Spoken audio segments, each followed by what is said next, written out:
ഏറ്റവും പുതിയ വാർത്തകളിലേക്ക് ശബരിമല തന്ത്രിയെ വേണമെങ്കിൽ മാറ്റാൻ സാധിക്കും എന്ന് ദേവസ്വം മന്ത്രി അല്പസമയം മുൻപ് പ്രതികരിച്ചിരിക്കുന്നു. പക്ഷേ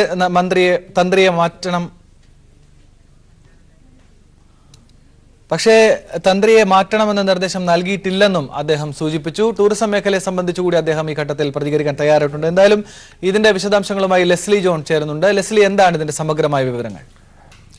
ആനന്ദ്, പ്രധാനമായും രണ്ട് വിഷയവുമായി ബന്ധപ്പെട്ടാണ് മന്ത്രി കടകംപള്ളി സുരേന്ദ്രൻ പ്രതികരണം നടത്തിയിരിക്കുന്നത്. രണ്ട് കാര്യങ്ങളാണ്. അദ്ദേഹത്തിന്റെ രണ്ട് വകുപ്പുകൾ സംബന്ധിച്ച വലിയ രണ്ട് വിഷയങ്ങളാണ് അദ്ദേഹം മാധ്യമങ്ങളോട് പങ്കുവച്ചിരിക്കുന്നത്. ഒന്ന്, ബ്രിട്ടൻ അടക്കമുള്ള യൂറോപ്യൻ രാജ്യങ്ങളിൽ നിന്നും വിദേശികൾ കേരളത്തിലേക്ക് പോകരുത് എന്നുള്ള മുന്നറിയിപ്പ് അതാത് രാജ്യങ്ങൾ നൽകിയിരുന്നു. ഈ രാജ്യങ്ങളുടെ മുന്നറിയിപ്പ് കേരളത്തിന്റെ ടൂറിസം മേഖലയെ വലിയ തോതിൽ പ്രതികൂലമായി ബാധിക്കുമെന്നുള്ള ഒരു വിഷയമാണ് അദ്ദേഹം ചൂണ്ടിക്കാണിച്ചത്. ഇതിന് പ്രധാനമായും ബ്രിട്ടൻ ഉൾപ്പെടെയുള്ള രാജ്യങ്ങൾ ഇത്തരം ഒരു മുന്നറിയിപ്പ് നൽകാൻ കാരണം ഉണ്ടായിരിക്കുന്ന ഹർത്താലുകളിൽ വിദേശ വനിതകൾ അല്ലെങ്കിൽ വിദേശ സഞ്ചാരികളെ, ടൂറിസ്റ്റ് സഞ്ചാരികളെ അടക്കം അവരുടെ കാറുകൾ അടക്കം ആക്രമിക്കുന്ന ഒരു സാഹചര്യം ഉണ്ടായി. ഈ സാഹചര്യം കണക്കിലെടുത്തുകൊണ്ടാണ് ഇത്തരത്തിൽ സുരക്ഷിതമല്ലാത്ത ഒരു പ്രദേശമായി കേരളം മാറിയിരിക്കുന്നു എന്നുള്ള മുന്നറിയിപ്പ് അവരുടെ രാജ്യത്തുള്ള ജനങ്ങൾക്ക് അതാത് രാജ്യങ്ങൾ മുന്നറിയിപ്പ് നൽകിയിരിക്കുന്നത്. ഇപ്പോൾ തന്നെ നമുക്കറിയാം, ടൂറിസം മേഖലയിൽ വലിയ പ്രതിസന്ധി നേരിടുന്ന ഘട്ടമാണ്. ഹർത്താലുകൾ ഉണ്ടാക്കുന്ന ഈ പ്രതിസന്ധി മറികടക്കാനാകണം. ഏതെങ്കിലും തരത്തിൽ ഹർത്താലുകൾ ടൂറിസം മേഖലയെ ബാധിക്കരുത് എന്നുള്ള അഭിപ്രായമാണ് മന്ത്രി മുൻപോട്ട് വെച്ചത്. ഇത്തരത്തിൽ ശരിയായ രീതിയിലല്ല RSS സംഘപരിവാർ പ്രവർത്തകർ ഹർത്താലുകൾ ആചരിക്കുകയും അവയുമായി ബന്ധപ്പെട്ട് ആക്രമിക്കുകയും ചെയ്യുന്നത്. വിദേശികളെ അടക്കം ആക്രമിക്കുന്ന സാഹചര്യമുണ്ടായി, ഇവരുടെ വാഹനങ്ങൾ തകർക്കുന്ന സാഹചര്യം എല്ലാം തന്നെ ഉണ്ടായി എന്നുള്ള കാര്യം അദ്ദേഹം എടുത്തു പറയുകയും ചെയ്തു. ഒപ്പം തന്നെ അദ്ദേഹത്തിന്റെ മറ്റൊരു വകുപ്പായ ദേവസ്വം വകുപ്പുമായി ബന്ധപ്പെട്ട് തന്ത്രിയുമായി ബന്ധപ്പെട്ടുണ്ടായ വിവാദത്തിലേക്കാണ് അദ്ദേഹം അടുത്ത ചോദ്യത്തിന് മറുപടി നൽകിയത്. തന്ത്രിയെ മാറ്റാൻ മുഖ്യമന്ത്രി നിർദ്ദേശിച്ചിട്ടില്ല, അത്തരം നിർദ്ദേശങ്ങളൊന്നും ഇതുവരെ മുഖ്യമന്ത്രി നൽകിയിട്ടില്ല എന്നുള്ള കാര്യം അദ്ദേഹം വ്യക്തമാക്കി. എന്നാൽ അയിത്തോച്ചാരണവുമായി ബന്ധപ്പെട്ട് നിയമങ്ങൾ നിലനിൽക്കെ അയിത്തമില്ല എന്ന് നിയമസംഹിതയിൽ പറയുമ്പോൾ ഇത്തരത്തിൽ തന്ത്രി അവിടെ ശുദ്ധികലശം നടത്തിയത് ശരിയായ രീതിയല്ല, അത് തെറ്റായ രീതിയായിരുന്നു തന്ത്രി നടത്തിയത് എന്നുള്ള കാര്യമാണ് അദ്ദേഹം പറഞ്ഞത്. മാത്രമല്ല, തന്ത്രിയെ മാറ്റാനുള്ള അധികാരം ദേവസ്വം ബോർഡിനുണ്ട്. ദേവസ്വം ആക്ടിൽ ഇത് സംബന്ധിച്ച് കൃത്യമായി പ്രതിപാദിക്കുന്നുണ്ട് എന്നുള്ള കാര്യമാണ് അദ്ദേഹം എടുത്തുകാട്ടിയത്. ആനന്ദ്, ശരി ലെസ്ലി, ഏതായാലും വ്യക്തമാണ് ശബരിമല തന്ത്രിയെ മാറ്റുന്നതുമായി ബന്ധപ്പെട്ട് സർക്കാർ ഒരു തരത്തിലുമുള്ള നിർദ്ദേശങ്ങൾ നൽകിയിട്ടില്ല. പക്ഷേ വേണമെങ്കിൽ അയിത്ത ആചാരത്തിന്റെ ഒരു പ്രശ്നം ഇതിനകത്ത് ഉദിക്കുന്നുണ്ട്. അങ്ങനെയെങ്കിൽ സർക്കാരിന് ആ നടപടിയിലേക്ക് പോകുന്നതിന് ബുദ്ധിമുട്ടുകളില്ലെന്നുകൂടി ദേവസ്വം മന്ത്രി അല്പസമയം മുൻപ് പ്രതികരിച്ചു. അദ്ദേഹത്തിന്റെ വാക്കുകളിലേക്ക്. കഴിഞ്ഞ 3 മാസത്തിനിടയിൽ 7 ഹർത്താലുകളാണ് ഉണ്ടായത്. ഈ 7 ഹർത്താലുകളും ഏറ്റവും വലിയ പരിക്കേൽപ്പിച്ചത് നമ്മുടെ സംസ്ഥാനത്തിലെ വിനോദസഞ്ചാര മേഖലയാണ്.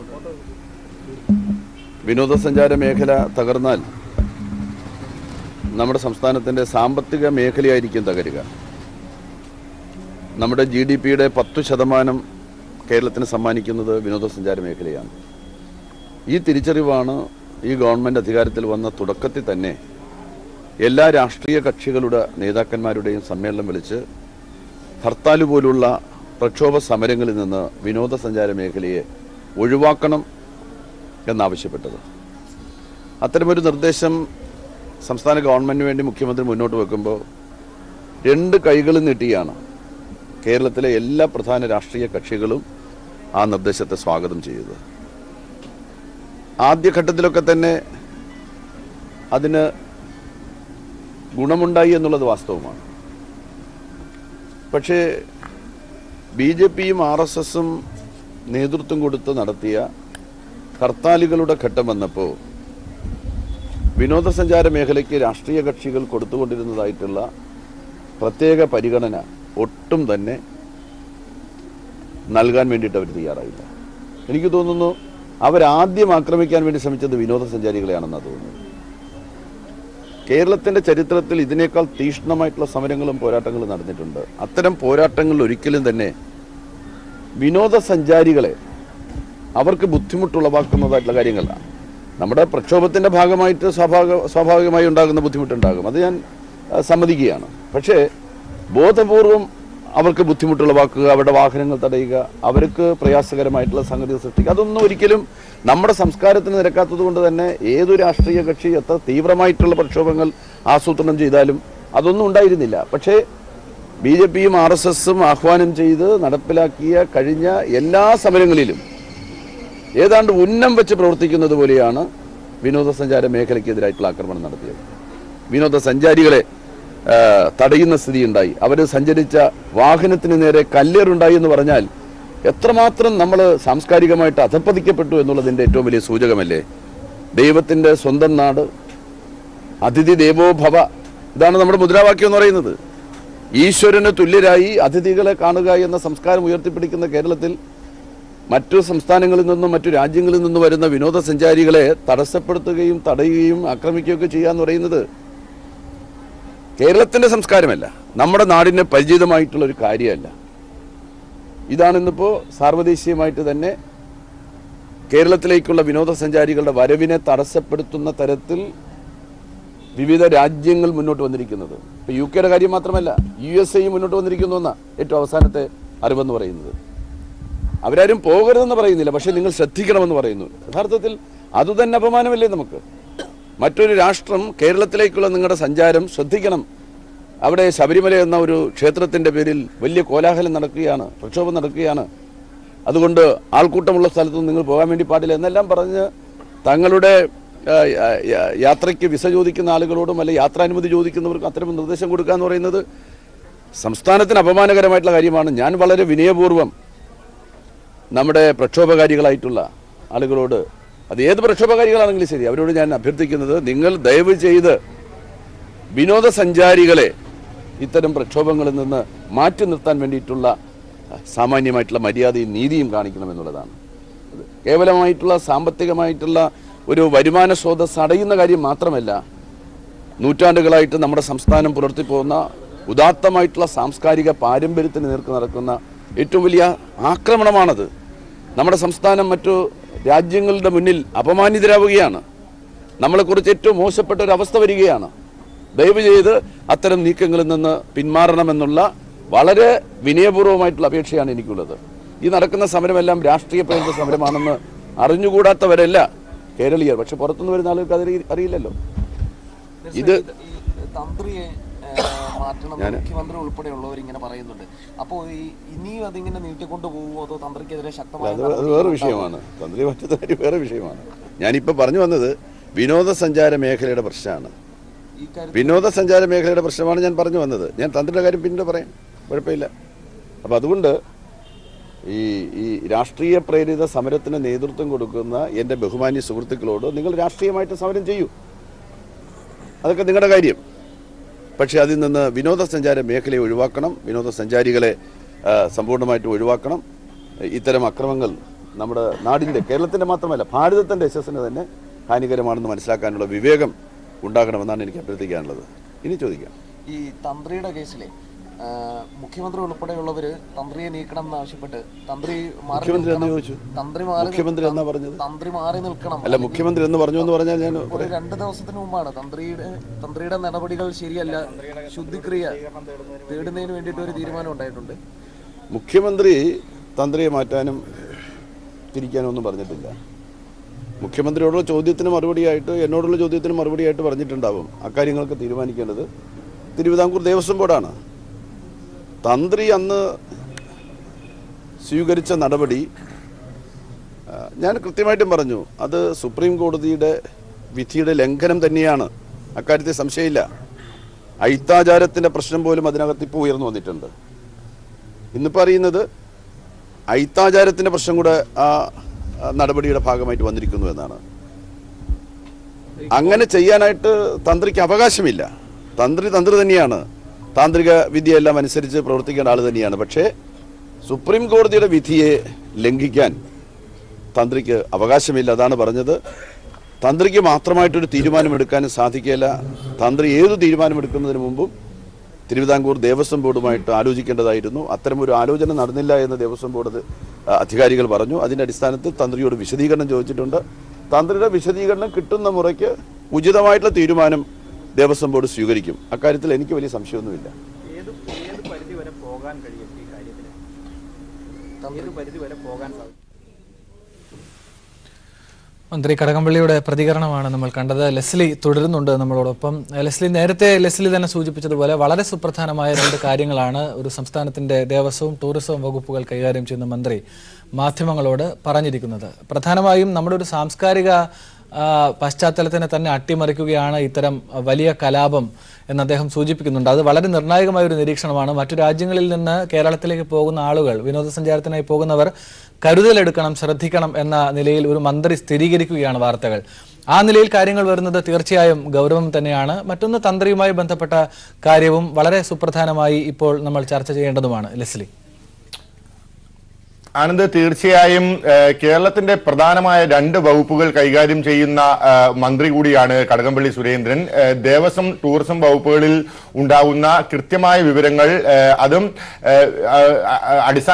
അടിസ്ഥാനപരമായി കൃത്യമായ വിവരങ്ങൾ അറിയാവുന്ന വ്യക്തി എന്ന നിലയിൽ തന്നെയാണ് അദ്ദേഹം ഇപ്പോൾ പ്രതികരിച്ചിരിക്കുന്നത്. നമുക്കറിയാം, കഴിഞ്ഞ 3 മാസക്കാലത്തിനിടയിൽ 7 ഹർത്താലുകളാണ് ശബരിമല വിഷയവുമായി ബന്ധപ്പെട്ട് സംഘപരിവാർ സംഘടനകൾ കേരളത്തിലെ അടിച്ചേൽപ്പിക്കപ്പെട്ടത്. ഈ ഘട്ടങ്ങളിലെല്ലാം തന്നെ നേരത്തെ രാഷ്ട്രീയ പാർട്ടികൾ ഹർത്താലുകൾ ആചരിച്ചിരുന്നുവെങ്കിൽ ഇതിൽ നിന്നും വ്യത്യസ്തമായി ടൂറിസം മേഖലയെ കടന്നാക്രമിക്കാനുള്ള ഒരു പ്രവണത ഉണ്ടാകുന്നു എന്നുള്ള സൂചനയാണ് അദ്ദേഹത്തിന്റെ വാക്കുകളിൽ നിന്നും നമുക്ക് ലഭിക്കുന്നത്. ബ്രിട്ടൻ അടക്കം, ഇപ്പോൾ USA അടക്കമുള്ള രാജ്യങ്ങളിൽ നിന്നും അവിടെ നിന്നുള്ള ജനങ്ങൾ വിനോദസഞ്ചാരികളായി കേരളത്തിലേക്ക് എത്തുമ്പോൾ ഇവർക്ക് മുൻകരുതൽ നടപടി എന്നോളം മുന്നറിയിപ്പുകൾ അതാത് രാജ്യങ്ങൾ നൽകുന്നു. ഇത് ശരിയാണോ എന്നുള്ള കാര്യം സംഘപരിവാറും RSSും ശ്രദ്ധിക്കണം, പരിശോധിക്കണമെന്നുള്ള ആവശ്യമാണ് ദേവസ്വം മന്ത്രിയും ടൂറിസം മന്ത്രി കൂടിയായ കടകംപള്ളി സുരേന്ദ്രൻ മുൻപോട്ട് വെക്കുന്നത്. ഇതിന് പ്രധാന കാരണം ഒരു അതിഥി ദേവോ ഭവ എന്ന ഒരു ആപ്തവാക്യം കേരളം മുൻപോട്ട് വെക്കുന്നുണ്ട്. അത്തരം ഒരു സംസ്കാരത്തിന്റെ ഭാഗമാണ് അതിഥികളെ, വിദേശികളായ, അതായത് നമ്മൾക്ക് വരുന്ന അതിഥികളെ ദേവന് സമാനമായി പരിഗണിച്ചുകൊണ്ട് അവർക്ക് വേണ്ട കാര്യങ്ങൾ ചെയ്തു കൊടുക്കുക എന്നുള്ളത് കൊണ്ടാണ്. ഇത്തരം സംസ്കാരം നിലനിൽക്കുന്നത് കൊണ്ട് തന്നെയാണ് കേരളത്തിന് ദൈവത്തിന്റെ സ്വന്തം നാട് എന്നുള്ള പേര് പോലും വന്നു വീഴാനുള്ള സാഹചര്യം ഉണ്ടായത്. അത്തരത്തിൽ എല്ലാം കൊണ്ടും സംസ്കാരം കൊണ്ടും സാമൂഹ്യപരമായും വലിയ ഉയർച്ചയുള്ള ഒരു സ്ഥലത്തേക്ക് ഇപ്പോൾ വിദേശികൾ അവരുടെ വിനോദസഞ്ചാരത്തിനായി എത്തുമ്പോൾ അവർ സൂക്ഷിക്കണമെന്ന് അതാത് രാജ്യങ്ങൾ മുന്നറിയിപ്പ് നൽകുന്നത് കേരളത്തെ പോലുള്ള സംസ്കാര യോഗ്യമായ ഒരു സംസ്ഥാനത്തിന് വലിയ തോതിലുള്ള അപമാനമാണ്. ഈ അപമാനം സൃഷ്ടിക്കാൻ കരുതലോടുകൂടി കേരളത്തിലെ വിനോദസഞ്ചാര മേഖലയെ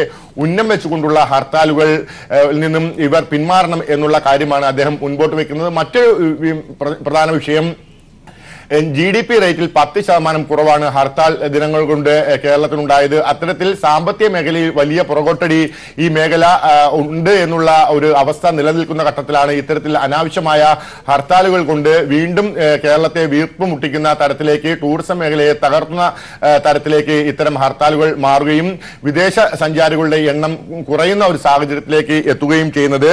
എന്തായാലും RSS ഇത്തരത്തിലുള്ള നടപടികളിൽ നിന്നും പുറകോട്ട് പോകണമെന്നുള്ള ആവശ്യമാണ് അദ്ദേഹം പ്രധാനമായും മുൻപോട്ട് വെക്കുന്നത്. ഇതിന്റെ പ്രധാന കാരണമായി അദ്ദേഹം എടുത്തു കാട്ടുന്നത് വിദേശികൾ അടക്കമുള്ളവർ സഞ്ചരിച്ചിരുന്ന വാഹനങ്ങൾക്ക് നേരെ കല്ലേറുകൾ വ്യാപകമായി RSS സംഘപരിവാർ സംഘടനാ പ്രവർത്തകർ ഹർത്താൽ ദിനത്തിൽ നടത്തിയത് എന്നുള്ളതാണ്. ഇത്തരത്തിൽ രാജ്യങ്ങളിൽ നിന്നുള്ള മുന്നറിയിപ്പ് ജനങ്ങൾക്ക് അവർ രാജ്യങ്ങൾ നൽകാനുള്ള കാരണമായി അദ്ദേഹം ചൂണ്ടിക്കാണിക്കുന്നത്. ഒപ്പം തന്നെ ഇത്തരം പ്രവണതകളിൽ നിന്നും ഇവർ പിന്മാറണമെന്നുള്ള വിനീതപൂർവമായ അഭ്യർത്ഥനയും ടൂറിസം മന്ത്രി എന്ന നിലയിൽ അദ്ദേഹം നടത്തുകയും ചെയ്യുന്നുണ്ട്. ശരി ലെസ്ലി, ഏതായാലും വ്യക്തമാണ്. ദേവസ്വം ടൂറിസം മന്ത്രി കടകംപള്ളി സുരേന്ദ്രന്റെ പ്രതികരണവുമായി ബന്ധപ്പെട്ട സമഗ്രമായ വിവരങ്ങളാണ് ലെസ്ലി ജോൺ നൽകിയത്. മറ്റൊരു വാർത്തയിലേക്ക്. ഇരിങ്ങാലക്കുടയിൽ ഹർത്താലിന്റെ മറവിൽ പ്രകടനം നടത്തുകയും അക്രമം നടത്തുകയും ചെയ്ത കേസിൽ സർക്കാർ ഉദ്യോഗസ്ഥൻ അറസ്റ്റിൽ. കുഴിക്കാട്ടുകോണം പയ്യട്ടിൽ ഹൗസിൽ ഹരിദാസൻ ആണ് അറസ്റ്റിലായത്. ഇയാൾ കരളം വെറ്റിനറി ഹോസ്പിറ്റലിൽ സ്റ്റോക്ക് ഇൻസ്പെക്ടറാണ്. വിവരങ്ങളുമായി അഭിറാം ചേർന്നുണ്ട്. അഭിറാം, ഒരു സർക്കാർ ഉദ്യോഗസ്ഥനാണ് ഇങ്ങനെ ഹർത്താൽ അക്രമങ്ങളുടെ മറവിൽ അറസ്റ്റിലാകപ്പെട്ടിരിക്കുന്നത്. എന്താണ് ഇതിന്റെ വിശദാംശങ്ങൾ? ഇതിൽ സർവീസ് പരമായ ചട്ടങ്ങൾ ലംഘിക്കുന്ന കാര്യങ്ങൾ കൂടി ഇതിനകത്ത് ഉൾപ്പെടുന്നുണ്ട്. ഇയാൾക്കെതിരെ നടപടിയെടുക്കുന്നതടക്കമുള്ള കാര്യങ്ങൾ ഗൗരവമായ പരിശോധനയ്ക്ക് വിധേയമാക്കേണ്ടതല്ലേ? ആനന്ദ്, തീർച്ചയായിട്ടും ഹർത്താൽ ദിനത്തിൽ ഇരിങ്ങാലക്കുട ഭാഗത്ത് വലിയ ആക്രമണമാണ് BJP സംഘം അഴിച്ചുവിട്ടത്. CPM ഓഫീസർക്ക് നേരെയും CPM പ്രവർത്തകർക്ക് നേരെയും വ്യാപകമായ അക്രമം ഉണ്ടായി. പല വീടുകൾക്ക് നേരെയും ബോംബെ അടക്കമുള്ള ഇരിങ്ങാലക്കുട ഭാഗത്ത് ഉണ്ടായിരുന്നു. ഈ അക്രമങ്ങളിൽ പങ്കെടുത്ത, അല്ലെങ്കിൽ ഈ അക്രമങ്ങൾ നടന്ന പ്രകടനത്തിൽ പങ്കെടുത്ത വ്യക്തിയാണ് ഇപ്പോൾ അറസ്റ്റിലായിരിക്കുന്ന ഹരിദാസൻ. ഇയാൾ നേരത്തെ തന്നെ നിരവധി ഇത്തരം സംഘപരിവാറിന്റെ നിരവധി കേസുകളിൽ നേരിട്ട് പങ്കെടുത്ത വ്യക്തിയാണെന്ന് കൂടി നമുക്കിപ്പോൾ അറിയാൻ വേണ്ടി കഴിയുന്നുണ്ട്. നാട്ടുകാർ അടക്കമുള്ള പറയുന്നത് പ്രദേശത്ത് വലിയൊരു വർഗീയ ധ്രുവീകരണം ഉണ്ടാക്കുന്ന പോസ്റ്റുകൾ ഇട്ട് നിരന്തരം ഫേസ്ബുക്കിൽ പ്രശ്നം ഉണ്ടാക്കുന്ന ഒരു വ്യക്തി കൂടിയാണ് ഈ ഹരിദാസൻ. നിരവധി പ്രശ്നങ്ങൾ നേരത്തെ തന്നെ ഇയാളെ കുറിച്ച് നാട്ടുകാർ അടക്കമുള്ളവർ പരാതി പറഞ്ഞിരുന്നു. ഈ പ്രദേശങ്ങളിൽ വ്യാപകമായ അക്രമം കഴിഞ്ഞ ഹർത്താലിന്റെ ഭാഗമായി ഉണ്ടായിരുന്നു. ഈ ഹർത്താലിൽ ഈ അക്രമം ഉണ്ടായ സ്ഫോടനത്തിൽ ഇയാൾ പങ്കെടുത്തതിന് വ്യക്തമായ തെളിവ് പോലീസിന് ലഭിക്കുകയും ചെയ്തു. തുടർന്നാണ് ഇന്ന് രാവിലെ ഇയാളെ പോലീസ് അറസ്റ്റ് ചെയ്തത്. ഇന്ന് രാവിലെ ഇയാളെ അറസ്റ്റ് ചെയ്യുമ്പോൾ ഇയാൾ വീട്ടിലുണ്ടായിരുന്നു. അവിടെ നിന്നാണ് ഇയാളെ ഇപ്പോൾ അറസ്റ്റ് ചെയ്തിരിക്കുന്നത്. കൃത്യമായ വിവരങ്ങൾ പോലീസിനുണ്ട്. ഇയാൾ പങ്കെടുക്കുന്നതിന് അടക്കമുള്ള ദൃശ്യങ്ങൾ പോലീസിന് ലഭിച്ചിട്ടുണ്ട്. ഇയാൾ നിലവിൽ കാർള പഞ്ചായത്തിലെ വെറ്റിനറി ഹോസ്പിറ്റലിൽ സ്റ്റോക്ക് ഇൻസ്പെക്ടറായി പ്രവർത്തിച്ചു വരികയാണ്. അത്ര സർക്കാർ സർവീസ് തുടരുക തന്നെയാണ് ഇയാൾ ഇത്തരം ഒരു പ്രവണതയിൽ ഏർപ്പെട്ടതും പ്രകടനം നടത്തിയതും പൊതു സംവിധാനം തടസ്സപ്പെടുത്തിക്കൊണ്ട് പൊതുമുതൽ അടക്കം നശിപ്പിച്ചുകൊണ്ടാണ് ഈ ഒരു പ്രകടനം മുന്നേറിയത്. ഈ പ്രകടനം നയിച്ച ആൾ ഇയാളാണ്. അത് സർക്കാർ ജീവനത്തിൽ നിന്നുകൊണ്ട് തന്നെ സർക്കാരിനെതിരെ പ്രവർത്തിക്കുന്ന രീതിയിലേക്ക് ഇയാൾ കാര്യങ്ങൾ കൊണ്ടുപോകാൻ തീർച്ചയായും നടപടി ഉണ്ടാവേണ്ടത് അനിവാര്യമായി തന്നെ വരും. കാരണം ഇത്തരമൊരു പ്രവൃത്തിയിൽ ഏർപ്പെടുമ്പോൾ തീർച്ചയായും നടപടി എടുക്കേണ്ട തെറ്റ് തന്നെയാണ് ഇയാൾ ചെയ്തിരിക്കുന്നതെന്ന് വ്യക്തമാവുകയും ചെയ്യും. പോലീസ് ഇയാളെ ഇപ്പോൾ കസ്റ്റഡിയിൽ എടുത്തിട്ടുണ്ട്. ഇയാളെ സംബന്ധിച്ചുള്ള വിവരങ്ങളും ഇയാൾ ചെയ്ത കുറ്റങ്ങളെ സംബന്ധിച്ചുള്ള വിവരങ്ങളും പോലീസ് റിപ്പോർട്ടായി തുടർന്ന് ഈ വെറ്റിനറി ചാർജുള്ള ഉദ്യോഗസ്ഥർ നൽകും. തുടർന്ന് അവിടെ നിന്നാണ് ഇയാൾക്ക് നടപടി ഉണ്ടാവേണ്ടത്. എന്തായാലും പോലീസ് ആ റിപ്പോർട്ട് ഉടനെ തന്നെ വെറ്റിനറി ഉദ്യോഗസ്ഥർ നൽകും. അവിടെ നിന്ന് നടപടി ഉണ്ടാകുമെന്ന് നമുക്ക് പറയാൻ വേണ്ടി കഴിയുന്നു. എന്തായാലും ഈ ഇത്തരത്തിൽ സർക്കാർ ജീവനക്കാരനായി ഇരുന്നു കൊണ്ട് സർക്കാരിന്റെ ശമ്പളം വാങ്ങിക്കൊണ്ട് തന്നെ പൊതുസമൂഹത്തിൽ ഇടപെടുകയും അക്രമം നടത്തുകയും ജനങ്ങൾക്കെതിരെ വ്യാപകമായി വെല്ലുവിളി ഉയർത്തുകയും അവരുടെ യാത്രാ സ്വാതന്ത്ര്യം നഷ്ടപ്പെടുത്തിക്കൊണ്ട് വലിയൊരു അക്രമം അയച്ചുകയാണ് ഈ ഹരിദാസൻ ചെയ്തത്. ഇയാൾ നിലവിൽ നമുക്കറിയാം, നേരത്തെ ഞാൻ പറഞ്ഞതുപോലെ തന്നെ നിരവധി നാട്ടുകാർ അടക്കമുള്ള ആരോപിക്കുന്ന പോലെ നിരവധി സംഘപരിവാർ ആക്രമണങ്ങൾ അടക്കം ഇയാൾ പങ്കെടുത്തിട്ടുണ്ടെന്ന് നമുക്കിപ്പോൾ മനസ്സിലാക്കാൻ വേണ്ടി കഴിയുന്നു. നിരന്തരം ഫേസ്ബുക്കിലൂടെയും മറ്റും വർഗീയ ധ്രുവീകരണം ഉണ്ടാകുന്ന തരത്തിൽ പോസ്റ്റുകൾ ഇടുകയും അത്തരത്തിൽ അത് ഒരു സംഘർഷത്തിലേക്ക് കൊണ്ടെത്തിക്കുകയും ചെയ്യുന്ന സൂത്രധാരനാണ് ഇയാൾ. നേരത്തെ തന്നെ അവിടെ ഒരു ചർച്ച വരുന്നതുമായി ബന്ധപ്പെട്ട് തന്നെ ഹിന്ദുക്കളുടെ ഭൂമി കയ്യേറുന്നു എന്ന രീതിയിലൊരു വാർത്ത പടച്ചു കൊടുക്കുകയും ആ പ്രദേശത്ത് വർഗീയമായി തന്നെ കലാപം ഉണ്ടാക്കാനുള്ള ശ്രമവും ഇയാൾ നടത്തിയിരുന്നു. അതെല്ലാം നാട്ടുകാരുടെ ഒരു ഇടപെടൽ കൊണ്ട് മാത്രം പരാജയപ്പെട്ടു പോയതിൽ ഇത്രയും കാലം ഇയാൾ നേരിട്ട് ഇടപെട്ടിരുന്നില്ല. ഫേസ്ബുക്കിലൂടെയും മറ്റും ആഹ്വാനം നൽകുകയും തുടർന്ന് കാര്യങ്ങൾ അക്രമത്തിലേക്ക് പോവുകയും ചെയ്യുന്ന ഒരു അവസ്ഥ ഉണ്ടായിരുന്നു. പക്ഷേ ഇപ്പോൾ ഹർത്താലിലൂടെ ഇയാൾ നേരിട്ട് തന്നെ അക്രമങ്ങളിലേക്ക് രംഗത്ത് വന്നിരിക്കുകയാണ്. തുടർന്നാണ് ഇയാളെ പോലീസ് അറസ്റ്റ് ചെയ്തതാണ്. ശരി, വി എസ് അഭിറാമാണ് തൃശ്ശൂരിൽ നിന്ന് വിശദാംശങ്ങൾ നൽകിയത്.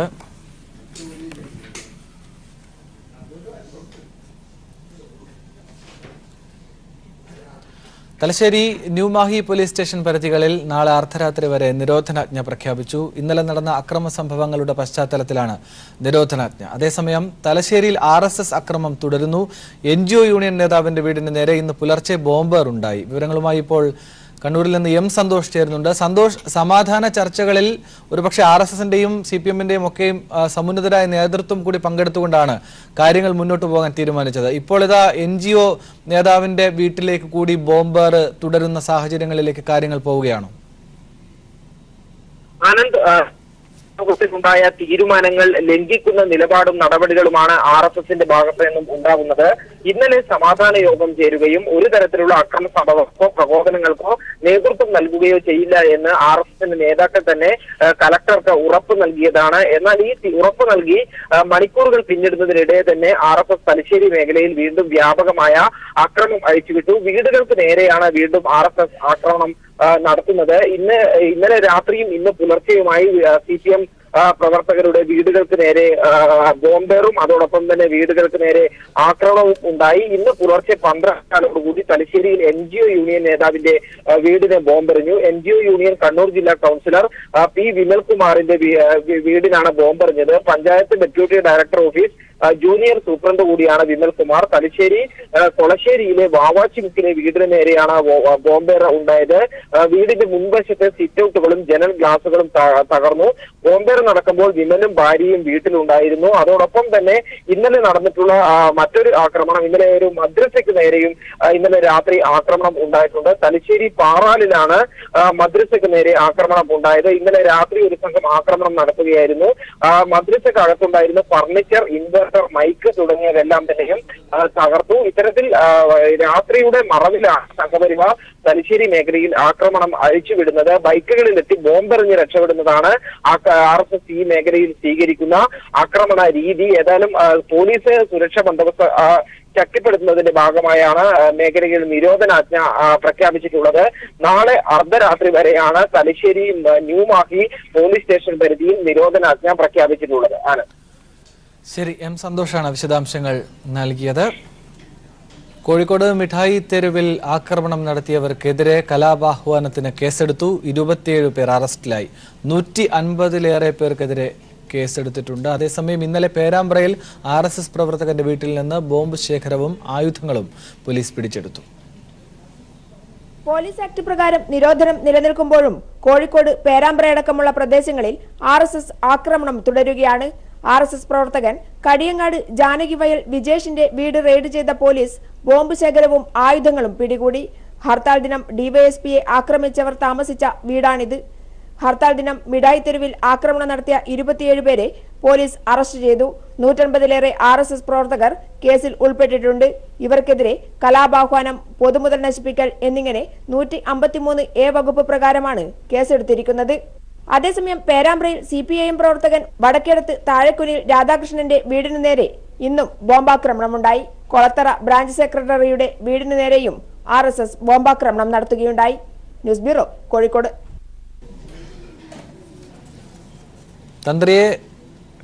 ഹർത്താലിനിടെ KSRTCക്കുണ്ടായ നഷ്ടം അക്രമികളിൽ നിന്നോ നേതൃത്വം നൽകിയവരിൽ നിന്നോ ഈടാക്കുമെന്ന് AK ശശീന്ദ്രൻ പറഞ്ഞു. ഇതിനുള്ള നടപടികൾ ആരംഭിച്ചതായും മന്ത്രി പറഞ്ഞു.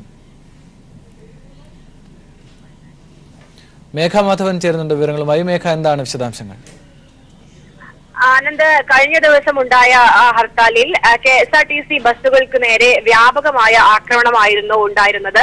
ഹർത്താലിന്റെ മറവിൽ നിരവധി KSRTC ബസ്സുകൾ അടിച്ചു തകർക്കുന്ന ഒരു സാഹചര്യം ഉണ്ടായി. സംഘപരിവാർ പ്രവർത്തകർ ഈ വിഷയത്തിലാണ് ഗതാഗത മന്ത്രി ശശീന്ദ്രൻ പ്രതികരിച്ചത്. അദ്ദേഹം വ്യക്തമാക്കുന്ന കാര്യം, ബസ് KSRTCക്ക് വലിയ തരത്തിലുള്ള നഷ്ടമാണ്. 3 കോടിയുടെ നഷ്ടമാണ്. ഹർത്താൽ ദിനത്തിലും അതിനുശേഷവും ഉണ്ടാക്കിയ ആക്രമണങ്ങളിൽ 3 കോടിയുടെ നഷ്ടമാണ് KSRTCക്ക് ഉണ്ടായിരിക്കുന്നത്.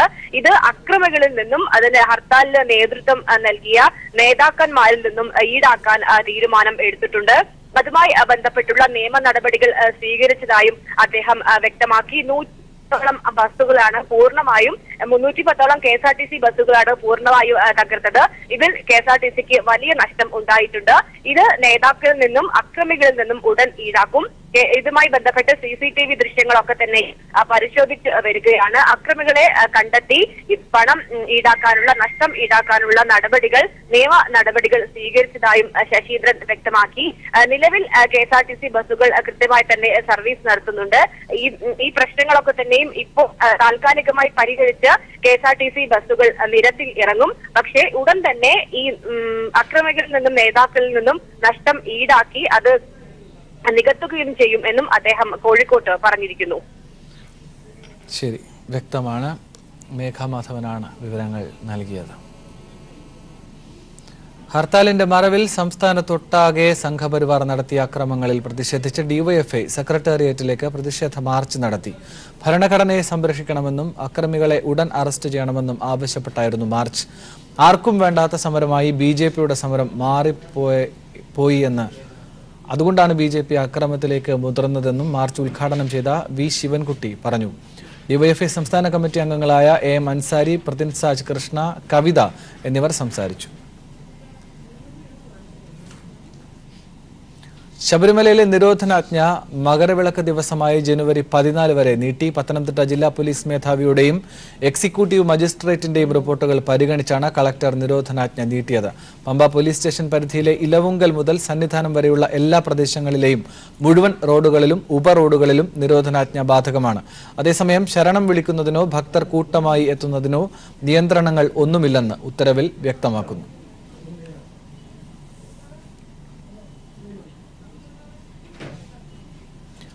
എരുമേലി പേട്ട തുള്ളലിനുള്ള അമ്പലപ്പുഴ സംഘം യാത്ര തിരിച്ചു. സമൂഹ പെരിയൂൻ കളത്തിൽ ചന്ദ്രശേഖരൻ നായരുടെ നേതൃത്വത്തിലാണ് സംഘം യാത്ര തിരിച്ചത്. ട്രാൻസ്പോർട്ട് മേഖലയെ തകർക്കുന്ന കേന്ദ്ര സർക്കാർ നയങ്ങൾക്കെതിരെയുള്ള ദേശീയ പണിമുടക്കിൽ ഗതാഗത മേഖലയിലെ തൊഴിലാളികൾ അണിനിരക്കുമെന്ന് ട്രാൻസ്പോർട്ട് തൊഴിലാളി സംഘടനകൾ. രാജ്യതലസ്ഥാനം ഉൾപ്പെടെ എല്ലാ സംസ്ഥാനങ്ങളിലും ടാക്സി, പൊതു സ്വകാര്യ വാഹനങ്ങൾ ദ്വിദിന പണിമുടക്കിൽ പങ്കെടുക്കും. ദ്വിദിന ദേശീയ പണിമുടക്കിൽ ഗതാഗത മേഖലയിലെ തൊഴിലാളികൾ അണിനിരക്കുമെന്ന് ട്രാൻസ്പോർട്ട് തൊഴിലാളി സംഘടനകളുടെ അഖിലേന്ത്യാ ഏകോപന സമിതി അറിയിച്ചു. രാജ്യ തലസ്ഥാനം ഉൾപ്പെടെ എല്ലാ സംസ്ഥാനങ്ങളിലും ടാക്സി, പൊതു സ്വകാര്യ വാഹനങ്ങൾ പണിമുടക്കിൽ പങ്കെടുക്കും. ഡീസൽ വില വർധന, ഇൻഷുറൻസ് പ്രീമിയം തുക വർധന, ടോൾ, GST നിരക്കുകൾ എന്നിവയാണ് ഗതാഗത മേഖലയെ പ്രതിസന്ധിയിലേക്ക് തള്ളിവിടുന്നതെന്ന് all India road transport workers federation deputy general secretary R Lakshmaiah പറഞ്ഞു. രാജ്യസഭയുടെ പരിഗണനയിലുള്ള മോട്ടോർ വെഹിക്കിൾ നിയമ ഭേദഗതി ബിൽ നടപ്പായാൽ ഗതാഗത മേഖലയ്ക്ക് കനത്ത പ്രഹരമാകും ഉണ്ടാവുക. അസംഘടിത ഗതാഗത മേഖലയിൽ കുറഞ്ഞ വേതനം നിശ്ചയിച്ച് ഉറപ്പാക്കാനോ സാമൂഹ്യക്ഷേമ പദ്ധതി നടപ്പാക്കാനോ സർക്കാർ തയ്യാറാവുന്നില്ല. കഴിഞ്ഞ 4 വർഷത്തെ ഡീസൽ, പെട്രോൾ വിലയിലെ സെസ്സിലൂടെ കേന്ദ്ര സർക്കാർ 12 ലക്ഷം കോടി രൂപയാണ് നേടിയത്. എന്നാൽ റോഡ് നിർമ്മാണവും അറ്റകുറ്റപ്പണിയും സ്വകാര്യ മേഖലയെ ഏൽപ്പിച്ച് ടോൾ പിരിവ് തുടരുകയാണ്. 4 साल में 12 लाख करोड़ रुपए केंद्र सरकार इसे कलेक्ट किया. 12 लाख करोड़ रुपए दोबारा क्या कर रहे? टोल गेट प्राइवेट वाला को दे दिया, उन्होंने टोल गेट वसूल कर रहे. ये वो सारा मिलके वो ट्रांसपोर्ट सेक्टर की हालत बहुत खराब हो गई. കാർഷിക മേഖല കഴിഞ്ഞാൽ ഏറ്റവും കൂടുതൽ തൊഴിൽ നൽകുന്ന ഗതാഗത മേഖലയെ നോട്ട് നിരോധനവും GSTയും ഗുരുതരമായി ബാധിച്ചുവെന്നും ലക്ഷ്മയ്യ പറഞ്ഞു. ആൾ ഇന്ത്യ മോട്ടോർ ട്രാൻസ്പോർട്ട് കോൺഗ്രസ് പണിമുടക്കിന് ധാർമ്മിക പിന്തുണ നൽകുമെന്ന് ചെയർമാൻ കുൽട്രാൻ സിംഗ് അത്വാൽ പറഞ്ഞു. വിവിധ ട്രാൻസ്പോർട്ട് തൊഴിലാളി സംഘടനകളായ ഇന്ദ്രജിത് സിംഗ്, MS മൻസൂരി, അനോജ് കുമാർ റാത്തോഡ് എന്നിവരും വാർത്താ സമ്മേളനത്തിൽ സംസാരിച്ചു. News bureau, Delhi. പാർലമെന്റ് സമ്മേളനം ചൊവ്വാഴ്ച അവസാനിക്കാനിരിക്കെ മുത്തലാഖ് ബിൽ രാജ്യസഭയിൽ സർക്കാർ വീണ്ടും അവതരിപ്പിച്ചേക്കും എന്നില്ല എന്ന സൂചനകളുണ്ട്. എന്നാൽ 2 പ്രവൃത്തി ദിവസങ്ങളിലും നിർബന്ധമായി സഭയിലുണ്ടാകാൻ പ്രതിപക്ഷ പാർട്ടികൾ MP-മാർക്ക് വിപ്പ് നൽകിയിട്ടുണ്ട്. ബിൽ വീണ്ടും സഭയിൽ അവതരിപ്പിച്ചില്ലെങ്കിൽ വിഷയം രാഷ്ട്രീയ ആയുധമാക്കാൻ ആകും BJPയുടെയും പ്രതിപക്ഷത്തിന്റെയും നീക്കം. 2 ആഴ്ച മുൻപ് ലോക്സഭ പാസാക്കിയ മുത്തലാഖ് ബിൽ രാജ്യസഭയിൽ പാസാക്കാൻ കേന്ദ്ര സർക്കാർ സാധ്യമായ പരിശ്രമങ്ങൾ എല്ലാം നടത്തിയിരുന്നു. എന്നാൽ പ്രതിപക്ഷ ഐക്യത്തിനു മുന്നിൽ ബില്ല് രാജ്യസഭ കടത്താൻ കേന്ദ്ര സർക്കാരിനായില്ല. പരിഗണനയ്ക്കെടുത്താലും കേന്ദ്രത്തിന് ബില്ല് പാസാക്കാനും ഇനി സാധിക്കില്ല. ഈ സാഹചര്യത്തിലാണ് മുത്തലാഖ് ബില്ല് വീണ്ടും സഭയിൽ കൊണ്ടുവന്ന് തിരിച്ചടി നേരിടേണ്ടതില്ല എന്ന നിലപാടിലേക്ക് കേന്ദ്രം പിന്മാറുന്നത്. ശൈത്യകാല സമ്മേളനം അവസാനിക്കാൻ ഇനി 2 പ്രവൃത്തി ദിവസങ്ങൾ കൂടിയേ ബാക്കിയുള്ളൂ. ഉപധനാഭ്യർത്ഥന ചർച്ചകളും കാർഷിക പ്രശ്നങ്ങളിലുള്ള ചർച്ചയുമാണ് ഇനിയുള്ള ദിവസങ്ങളിലെ പ്രധാന അജണ്ടകൾ. എങ്കിലും മുൻകരുതലായി പ്രതിപക്ഷ പാർട്ടികൾ MP-മാർക്ക് വിപ്പ് നൽകിയിട്ടുണ്ട്. കോൺഗ്രസ്, സമാജ്വാദി പാർട്ടി, തൃണമൂൽ എന്നീ പാർട്ടികളാണ് വിപ്പ് നൽകിയത്. ഇതോടെ 2ാം തവണയും മുത്തലാഖ് ബില്ല് രാജ്യസഭ കടക്കില്ലെന്ന് ഉറപ്പായി. ബില്ല് വീണ്ടും സഭയിൽ അവതരിപ്പിച്ചില്ലെങ്കിൽ വിഷയം രാഷ്ട്രീയ പ്രചരണ ആയുധമാക്കാൻ BJPയും പ്രതിപക്ഷവും ഒരേപോലെ ശ്രമിക്കും. News bureau, Delhi. Nedumangad police സ്റ്റേഷന് നേരെ ബോംബെറിഞ്ഞ സംഭവത്തിൽ പ്രതി പ്രവീണിനെ രക്ഷപ്പെടാൻ സഹായിച്ചത് മാവേലിക്കരയിലെ യുവമോർച്ച നേതാവ്. പ്രവീണിനെ പിടികൂടാൻ പോലീസ് ലുക്കൌട്ട് നോട്ടീസ് പുറപ്പെടുവിച്ചു. ഇപ്പോൾ റിനു ശ്രീധർ ചേരുന്നുണ്ട് ഈ നിർണായകമായ വാർത്തയുടെ വിശദാംശങ്ങളുമായി. റിനു, 4 ബോംബുകൾ പോലീസ് സ്റ്റേഷന് നേരെയാണ് ഇയാൾ പരസ്യമായി എറിയുന്നത്. 2 ബോംബ് CPIMന്റെ മാർച്ചിന് നേരെയും ഇയാൾ എറിയുന്നുണ്ട്. മറ്റൊരു വധക്കേസിലെ പ്രധാന പ്രതിയുമാണ് നെടുമങ്ങാട് ജില്ലാ പ്രചാരക് RSSന്റെ പ്രവീൺ എന്നയാൾ. എന്താണ് ഈ വാർത്തയുടെ വിശദാംശങ്ങൾ? ഇയാളെ അടിയന്തരമായി പിടികൂടേണ്ട ബാധ്യത കൂടി ഇപ്പോൾ പോലീസിനില്ലേ? തീർച്ചയായും ആനന്ദ്, ഹർത്താൽ ദിനത്തിൽ വലിയൊരു അക്രമത്തിന് നേതൃത്വം നൽകിയതാണ് മാവേലിക്കര സ്വദേശിയായിട്ടുള്ള പ്രവീണ. നെടുമങ്ങാട് RSSന്റെ ജില്ലാ പ്രചാരകൻ കൂടിയാണ് അദ്ദേഹം. ഇപ്പോൾ ഏറ്റവും പുതിയതായി നമുക്ക് ലഭ്യമാകുന്ന വിവരമെന്ന് പറയുന്നത് ഇന്നലെ ഉച്ചയ്ക്ക് 12 മണി വരെ ഇദ്ദേഹം മാവേലിക്കരയിലെ ഇദ്ദേഹത്തിന്റെ വീട്ടിലുണ്ടായിരുന്നു. എന്നാൽ അതിനുശേഷം ഏകദേശം 1 മണിക്ക് ശേഷമാണ് ഇത്തരത്തിലൊരു വാർത്ത പുറത്തുവരുന്നത്. മാധ്യമങ്ങളെല്ലാം തന്നെ CCTV ദൃശ്യങ്ങൾ അടക്കമുള്ള ഒരു വാർത്ത പുറത്തുവിടുന്നത്. പോലീസിന്റെ കൃത്യമായിട്ടുള്ള ഒരു അന്വേഷണത്തിൽ ഈ പ്രവീണാണ് ഇതുമായി ബന്ധപ്പെട്ട പോലീസ് സ്റ്റേഷന്റെ മുന്നിലേക്ക് ബോംബെറിഞ്ഞത് എന്നുള്ള ഒരു തെളിവ് പോലീസിന് ലഭ്യമാവുകയുണ്ടായി. ഇതിന്റെ അടിസ്ഥാനത്തിൽ ആ സമയം മുതൽ 12 മണിക്ക് ശേഷം വീട്ടിൽ നിന്ന് അദ്ദേഹത്തിനെ കാണാനില്ല എന്നുള്ളതാണ്, രക്ഷപ്പെട്ടു എന്നുള്ളതാണ്. അദ്ദേഹത്തെ അവിടെ നിന്ന് രക്ഷപ്പെടാൻ ശ്രമിച്ചത് മാവേലിക്കര സ്വദേശിയായിട്ട് ഉള്ള തന്നെ ഒരു യുവമോർച്ച നേതാവാണ് എന്നുള്ളതാണ്. പോലീസ് അടിയന്തരമായി തന്നെ 2 പേരെയും പിടികൂടാനുള്ള ശ്രമത്തിലാണ്. അന്വേഷണം ഊർജിതമായി പുരോഗമിക്കുന്ന ഒരു സാഹചര്യത്തിലാണ്. ഏകദേശം നമുക്ക് ലഭ്യമാകുന്ന വിവരങ്ങൾ അനുസരിച്ച് ഇന്ന് വൈകുന്നേരത്തോടു കൂടി തന്നെ പ്രവീണിനെ പോലീസ് കസ്റ്റഡിയിലെടുക്കും എന്നുള്ള ഒരു വിവരമാണ് നമുക്ക് ലഭ്യമാകുന്നത്. അദ്ദേഹം എവിടെയുണ്ടെന്നുള്ള സൂചന പോലീസിന് കൃത്യമായി ലഭിച്ചു എന്നുള്ളതും നമുക്ക് പ്രേക്ഷകരുമായി പങ്കുവയ്ക്കാൻ കഴിയും എന്നുള്ളതാണ്. എന്തായാലും മാവേലിക്കര സ്വദേശിയായിട്ടുള്ള പ്രവീൺ അദ്ദേഹത്തിന്റെ വീട്ടിൽ കഴിഞ്ഞ ദിവസം 12 മണി വരെ ഉണ്ടായിരുന്നു. അതിനുശേഷമാണ് കൃത്യമായി CCTV ദൃശ്യങ്ങളാൽ ഉൾപ്പെടെ പുറത്തു വരുന്നതും ഇദ്ദേഹം അവിടെ നിന്ന് രക്ഷപ്പെടാൻ ശ്രമിച്ചതും. മറ്റൊന്ന്, ഇദ്ദേഹത്തിനെ നെടുമങ്ങാട്ടേക്ക് കൊണ്ടുവരുന്നത് അദ്ദേഹത്തിന്റെ സഹോദരൻ കൂടിയായ വിഷ്ണു എന്ന ആളാണ്. അദ്ദേഹം ഇപ്പോൾ പോലീസിന്റെ കസ്റ്റഡിയിലുണ്ട്. കൃത്യമായി തന്നെ ചോദ്യം ചെയ്യുന്നു എന്നുള്ളൊരു വിവരമാണ് നമുക്ക് ലഭ്യമാകുന്നത്. മറ്റൊന്ന്, പോലീസ് പ്രവീണിന് ലുക്കൌട്ട് നോട്ടീസ് പുറപ്പെടുവിക്കുവാനുള്ള ഒരു തീരുമാനത്തിലേക്ക് പോകുന്നു എന്നുള്ളതാണ്. ലുക്കൌട്ട് നോട്ടീസ് പുറപ്പെടുവിച്ചുകൊണ്ട് കൃത്യമായി തന്നെ അന്വേഷണം ഊർജിതപ്പെടുത്തി അടിയന്തരമായി പ്രവീണിനെ അറസ്റ്റ് ചെയ്യുവാനുള്ള ഒരു തീരുമാനത്തിലേക്ക് പോവുകയാണ് പോലീസ്. എന്തായാലും വരും മണിക്കൂറുകളിൽ ഇത്തരത്തിലുള്ള അക്രമം അഴിച്ചുവിട്ട പ്രവീണിനെ അറസ്റ്റ് ചെയ്യുന്നതുമായി ബന്ധപ്പെട്ട ശുഭവാർത്ത പുറത്തു വരും എന്നുള്ളത് തന്നെയാണ് നമുക്ക് ലഭ്യമാകുന്ന വിവരം. എന്തായാലും വലിയൊരു അക്രമത്തിനാണ് പ്രവീൺ നേതൃത്വം നൽകിയത്. ജാമ്യമില്ലാ വകുപ്പ് പ്രകാരം തന്നെയാണ് പ്രവീണിനെതിരെ നിലവിൽ കേസ് എടുത്തിരിക്കുന്നത്. ശരി, വ്യക്തമാണ്. ഏതായാലും വിശദാംശങ്ങൾ. നെടുമങ്ങാട് പോലീസ് സ്റ്റേഷന് നേരെയും CPIഎമ്മിന്റെ മാർച്ചിന് നേരെയും 6 ബോംബ് എറിഞ്ഞ സംഭവത്തിൽ പ്രതി പ്രവീണിനെ അടിയന്തരമായി പിടിക്കുന്നതിന് വേണ്ടി പോലീസ് ലുക്കൌട്ട് നോട്ടീസ് പുറപ്പെടുവിച്ചിരിക്കുകയാണ്. മാവേലിക്കര സ്വദേശിയായ യുവമോർച്ച പ്രവർത്തകനാണ് ഇയാളെ രക്ഷപ്പെടാൻ അനുവദിച്ചത് എന്നും വിവരങ്ങൾ ലഭിച്ചിട്ടുണ്ട്. ശരി, പാറാലിൽ മദ്രസയ്ക്ക് നേരെ ആക്രമണം. ഇന്നലെ രാത്രിയാണ് ആക്രമണം ഉണ്ടായത്. മദ്രസയ്ക്ക് അകത്തെ ഫർണിച്ചർ, ഇൻവെർട്ടർ, മൈക്ക് തുടങ്ങിയവ അക്രമികൾ തകർത്തു. സന്തോഷ് ചേരുന്നുണ്ട് വിവരങ്ങളുമായി. സന്തോഷ്, എന്താണ് ഇതിന്റെ വിശദാംശങ്ങൾ? ആനന്ദ്, തലശ്ശേരിക്കടുത്ത പാറാലിലാണ് മദ്രസക്ക് നേരെ ഇന്നലെ ആക്രമണം ഉണ്ടായത്. കോടിയേരി പാറാൽ മഹല്ല് കമ്മിറ്റിയുടെ കീഴിൽ പ്രവർത്തിക്കുന്ന മദ്രസയാണ് ആക്രമിച്ചത്. ഈ മദ്രസകൾക്ക് അകത്തുണ്ടായിരുന്ന ഫർണിച്ചറുകളും ഇൻവെർട്ടറും മൈക്ക് ഉൾപ്പെടെയുള്ള സാധനങ്ങൾ ആക്രമികൾ തകർത്തു.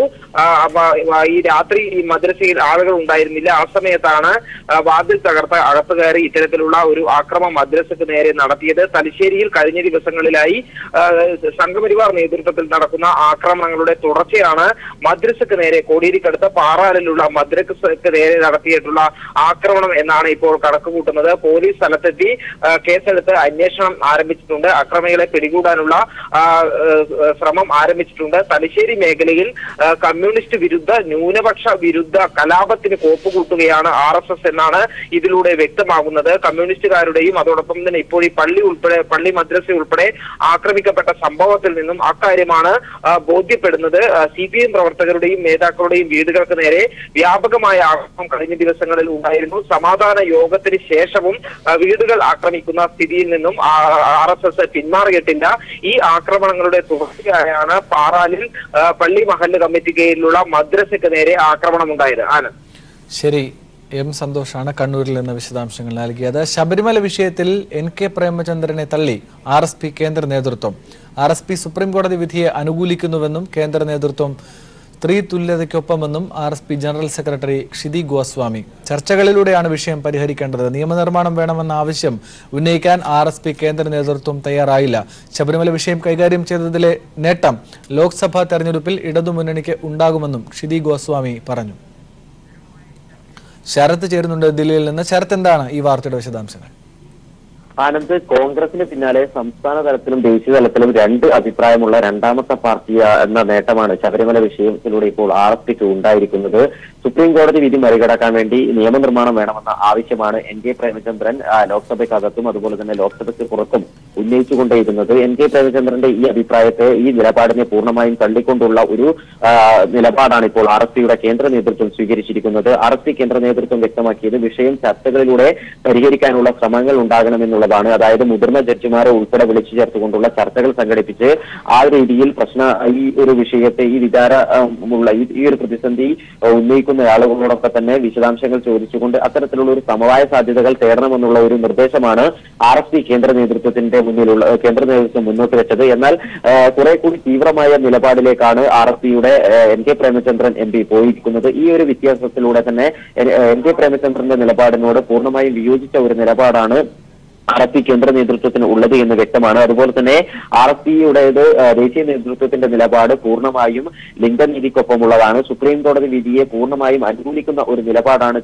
RSPയുടേത് എന്നുമാണ് RSP ജനറൽ സെക്രട്ടറി ക്ഷിതി ഗോസ്വാമി ഇപ്പോൾ പീപ്പിൾ TVയോട് സംസാരിച്ച വേളയിൽ വ്യക്തമാക്കിയത്. എന്നാൽ തന്നെ ഈ സുപ്രീം കോടതി വിധിയെ മറികടക്കാൻ വേണ്ടി, അതിനാൽ ഈ NK പ്രേമചന്ദ്രൻ നടത്തുന്ന ലോക്സഭയിൽ നടത്തുന്ന ഇടപെടലുകൾ പൂർണ്ണമായും അംഗീകരിക്കാൻ വേണ്ടി പറ്റില്ല എന്നുള്ള സൂചന കൂടിയാണ് ഇത്തരത്തിൽ തരത്തിൽ കേന്ദ്ര നേതൃത്വം നൽകുന്നത്. അതുപോലെ തന്നെ നിലവിൽ ഈ ഒരു സുപ്രീം കോടതി വിധിയുമായി ബന്ധപ്പെട്ട് ശബരിമല വിഷയത്തിൽ വലിയ സംഘർഷങ്ങളും അതുപോലെ തന്നെ വലിയ പ്രശ്നങ്ങളൊക്കെ തന്നെ UDF-ന്റെയും BJP-യുടെയും ഭാഗത്തു നിന്നും സൃഷ്ടിക്കപ്പെടുന്ന ഒരു സാഹചര്യം ഉണ്ടായിരുന്നു. ആ വിഷയങ്ങളൊക്കെ തന്നെ സൃഷ്ടിക്കപ്പെടുമ്പോൾ സംസ്ഥാനത്ത് ശബരിമല വിഷയം കൈകാര്യം ചെയ്തതിലെ നേട്ടം ഇടതു മുന്നണിക്കായിരിക്കും ലോക്സഭാ തെരഞ്ഞെടുപ്പിൽ ഉണ്ടാവുക എന്നും RSP general secretary Shibi Goswami ഇപ്പോൾ വ്യക്തമാക്കിയിരിക്കുകയാണ്. ഏതായാലും RSP കേന്ദ്ര നേതൃത്വം ഈ MK പ്രേമചന്ദ്രന്റെ നിലപാടുകളോട് പൂർണ്ണമായും യോജിക്കാൻ തയ്യാറല്ല എന്ന് ഇതോടെ വ്യക്തമായിരിക്കുകയാണ്. ആനന്ദ്, ദില്ലിയിൽ നിന്ന് ശരത്താണ് ഈ വാർത്തയുടെ വിശദാംശങ്ങൾ നൽകിയത്. ഒരിടവേള. പത്താംമുട്ടം പള്ളി പ്രശ്നത്തിൽ ജനങ്ങളെ തമ്മിലടിപ്പിക്കാനുള്ള കോൺഗ്രസിന്റെ രാഷ്ട്രീയ മുതലെടുപ്പ് നാടകം പൊളിഞ്ഞു. കളക്ടറുടെ സാന്നിധ്യത്തിൽ നടന്ന ചർച്ചയിൽ പ്രശ്നത്തിന് പരിഹാരമായി. കോൺഗ്രസിന്റേത് സ്പോൺസേഡ് പ്രോഗ്രാമെന്ന് CPIM ആരോപിച്ചു. പാത്താമുട്ടം മുട്ടുചിറയിലെ 80 വീട്ടുകാരിൽ 74 വീട്ടുകാരും പള്ളി ആക്രമിച്ചെന്നും നിരവധി പേർ പള്ളിയിൽ അഭയം തേടിയെന്നുമായിരുന്നു കോൺഗ്രസിന്റെ വ്യാജ പ്രചരണം. എന്നാൽ 18 വർഷമായി സംഘർഷം നിലനിൽക്കുന്ന ഈ പ്രദേശത്ത് ഡിസംബർ 23-നുണ്ടായ പ്രശ്നത്തിൽ കോൺഗ്രസ് നേതാക്കൾ ഇടപെട്ട് രാഷ്ട്രീയവൽക്കരിക്കുകയായിരുന്നു. കോൺഗ്രസിന്റെ നുണപ്രചരണത്തിനെതിരെ ജനങ്ങൾ രംഗത്തെത്തിയതോടെ കള്ളക്കഥകൾ ഒന്നൊന്നായി പൊളിഞ്ഞു. പഞ്ചായത്ത് അംഗം പറഞ്ഞു തീർത്ത പ്രശ്നത്തെ സ്ഥലം MLA തിരുവഞ്ചൂർ രാധാകൃഷ്ണനാണ് വഷളാക്കിയതെന്ന് സ്ഥലം സന്ദർശിച്ച CPM നേതാക്കളോട് നാട്ടുകാർ വെളിപ്പെടുത്തി. പള്ളിയിൽ കഴിയുന്നവർ രാഷ്ട്രീയമല്ല സംഘർഷത്തിന് കാരണമെന്നും വ്യക്തമാക്കി. പാത്താമുട്ടം പള്ളി പ്രശ്നം കോൺഗ്രസ് സ്പോൺസർഡ് പ്രോഗ്രാമാണെന്ന് CPIM കോട്ടയം ജില്ലാ സെക്രട്ടറി VN വാസവൻ പറഞ്ഞു. കാര്യങ്ങൾ അവസാനിക്കുന്ന ഘട്ടം എത്തിയപ്പോഴാണ് അതിന്റെ അടുത്ത ദിവസം സ്ഥല MLA അവിടെ സന്ദർശിച്ചു. അതിനെ തുടർന്നാണ് ഈ വിഷയം DYFI വരെ തടഞ്ഞു വെച്ചിരിക്കുന്ന വാർത്ത വരുന്നതും പള്ളി ആക്രമിച്ചു എന്നുള്ള രൂപത്തിലേക്ക് വിഷയം വന്നത്. അതേസമയം കോട്ടയത്ത് കളക്ടർ സാന്നിധ്യത്തിൽ നടന്ന ചർച്ചയിൽ ഈ പ്രശ്നം പരിഹരിക്കപ്പെടുകയും ചെയ്തു.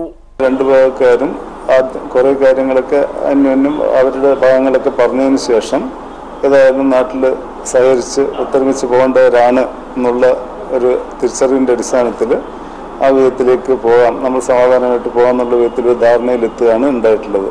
പാത്താമുട്ടത്തെ പ്രാദേശിക പ്രശ്നത്തെ രാഷ്ട്രീയവൽക്കരിച്ച് DYFIക്കെതിരെ കള്ളപ്രചരണം നടത്തിയ ഉമ്മൻചാണ്ടി, ചെന്നിത്തല, തിരുവഞ്ചൂർ സംഘത്തിന്റെ നീക്കങ്ങൾക്കാണ് ഇപ്പോൾ തിരിച്ചടിയുണ്ടായിട്ടുള്ളത്. News bureau, Kottayam. പൊതുസ്ഥലത്ത് മാലിന്യം വലിച്ചെറിയുന്നവരെ പിടികൂടാൻ CCTVയുമായി നാട്ടുകാർ രംഗത്ത്. തിരുവനന്തപുരം ക്രൈസ്റ്റ് നഗർ പള്ളിമുക്കിലാണ് മാലിന്യം വലിച്ചെറിയുന്നത് രൂക്ഷമായതോടെ ക്യാമറ സ്ഥാപിക്കാൻ നാട്ടുകാർ തീരുമാനിച്ചത്. ക്യാമറ സ്ഥാപിച്ചതോടെ നിരവധി സാമൂഹ്യ വിരുദ്ധരെയാണ് നാട്ടുകാർ പിടികൂടിയത്. നഗരത്തിന്റെ തിരക്കിൽ നിന്ന് മാറിയാണെങ്കിലും നഗരമാലിന്യങ്ങൾ ഉൾപ്പെടെ റോഡരികിൽ മാലിന്യ കൂമ്പാരമായപ്പോഴാണ് നാട്ടുകാരും പഞ്ചായത്തും ചേർന്ന് 4 ലക്ഷം രൂപ ചിലവിൽ CCTVകൾ സ്ഥാപിച്ചത്. ക്രൈസ്റ്റ് നഗർ പള്ളിമുക്കിലെ ഡയറി ഫാം പ്രദേശം മുതൽ സൗബർണിക റിഗൽ ടവർ വരെയാണ് 10 ക്യാമറകൾ സ്ഥാപിച്ചത്. പ്രദേശങ്ങളിൽ വൻതോതിൽ മാലിന്യങ്ങൾ വലിച്ചെറിയുന്നത് വർദ്ധിച്ചതോടെയാണ് സമീപവാസികൾ പഞ്ചായത്തിന്റെ സഹായത്തോടെ ക്യാമറ സ്ഥാപിക്കാൻ തയ്യാറായത്. ക്യാമറകൾ സ്ഥാപിച്ചതോടെ പല പകൽമാന്യന്മാരെയും വാഹനങ്ങളെയും നിയമത്തിന്റെ മുന്നിൽ കൊണ്ടുവരുവാനായി.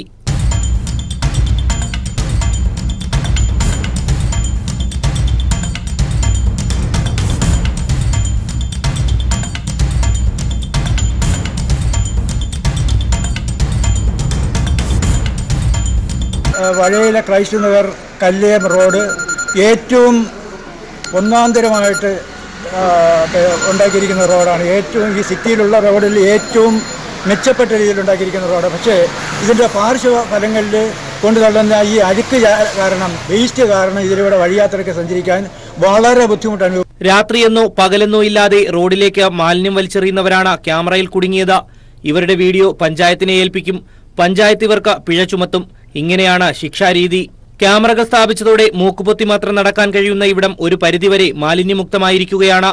മറ്റുള്ളവർക്കും ഇത്തരം പ്രവൃത്തി മാതൃകയാക്കാവുന്നതാണ്. News bureau, Thiruvananthapuram. കർണാടക വനത്തിൽ കാസർഗോഡ് തയ്യേനി സ്വദേശി താന്നിക്കൽ ജോർജ് വെടിയേറ്റ് മരിച്ച സംഭവത്തിൽ കർണാടക പോലീസിന്റെ അന്വേഷണം തൃപ്തികരമല്ലെന്ന് ബന്ധുക്കൾ. ക്രൈംബ്രാഞ്ചോ CBIയോ കേസ് അന്വേഷിക്കണം എന്നാണ് ബന്ധുക്കളുടെ ആവശ്യം. കഴിഞ്ഞ ഡിസംബർ 11-നാണ് ജോർജ് കേരള അതിർത്തിയിലെ മുണ്ടറോട്ട് വനത്തിൽ വെടിയേറ്റ് മരിച്ചത്. മറ്റ് രണ്ടുപേർക്കൊപ്പം കർണാടക വനത്തിൽ പോയ കാസർഗോഡ് തയ്യേനിയിലെ താന്നിക്കൽ ജോർജ് കഴിഞ്ഞ ഡിസംബർ 11 വൈകിട്ടാണ് നാടൻതോക്കിൽ നിന്നുള്ള വെടിയേറ്റ് മരിച്ചത്. ഒപ്പമുണ്ടായിരുന്ന ഓടക്കൊല്ലി സ്വദേശികളായ ചന്ദ്രൻ, അശോകൻ എന്നിവർ ഭാഗമണ്ഡലം പോലീസിൽ വിവരമറിയിക്കുകയായിരുന്നു. ഇരുവരെയും ഭാഗമണ്ഡലം പോലീസ് കസ്റ്റഡിയിലെടുത്തെങ്കിലും പിന്നീട് വിട്ടയച്ചതായാണ് ബന്ധുക്കളുടെ പരാതി. ജോർജിന്റെ കൊലപാതകത്തിൽ ദുരൂഹത നിലനിൽക്കുന്നതായും കർണാടക പോലീസിന്റെ അന്വേഷണം തൃപ്തികരമല്ലെന്നും മരണം നടന്ന് 3 ആഴ്ച കഴിഞ്ഞിട്ടും പോസ്റ്റ്മോർട്ടം റിപ്പോർട്ട് പോലും ലഭിച്ചിട്ടില്ലെന്നും ഭാര്യ സോഫിയാമ്മ പറഞ്ഞു. നമുക്ക് പോസ്റ്റ്മോർട്ടം റിപ്പോർട്ടിന് വേണ്ടി പോയപ്പം അവര് 26-ാം തീയതി ചെല്ലാൻ പറഞ്ഞിട്ട് അവിടെ ഉണ്ട് എന്ന് പറഞ്ഞ് ചെന്ന് കഴിഞ്ഞപ്പോൾ അവരത് അവിടെ വന്നിട്ടില്ല എന്നും അതുപോലെ ഇനിയും അതിൻ്റെ പേര് തിരുത്താനുണ്ടെന്നും പറഞ്ഞിട്ടാണ് നമ്മൾ മടക്കി അയക്കുന്നത്. അപ്പോൾ ഈ കഴിഞ്ഞ ദിവസം ചോദിച്ചപ്പോഴും പറഞ്ഞു 2 ദിവസത്തെ താമസം ഉണ്ടെന്നും പറഞ്ഞിട്ടാണ് അവർ പറയുന്നത്. ജോർജ് നായാട്ടിന് വനത്തിൽ പോകാറില്ല. തോക്ക് ഉപയോഗിക്കാനും ഇയാൾക്കറിയില്ല. തോക്ക് ഉപയോഗിക്കാനൊന്നും അറിയത്തില്ല. ഇന്നുവരെ അങ്ങനെ ഒരു പോയിട്ടില്ല. വീട്ടിലേക്ക് സാധനങ്ങൾ വാങ്ങാൻ ചിറ്റാരിക്കാൽ ടൗണിൽ പോയ ജോർജ് അപ്പോൾ ധരിച്ചിരുന്ന ഷർട്ടല്ല പിന്നീട് മൃതദേഹത്തിൽ കാണാനായത്.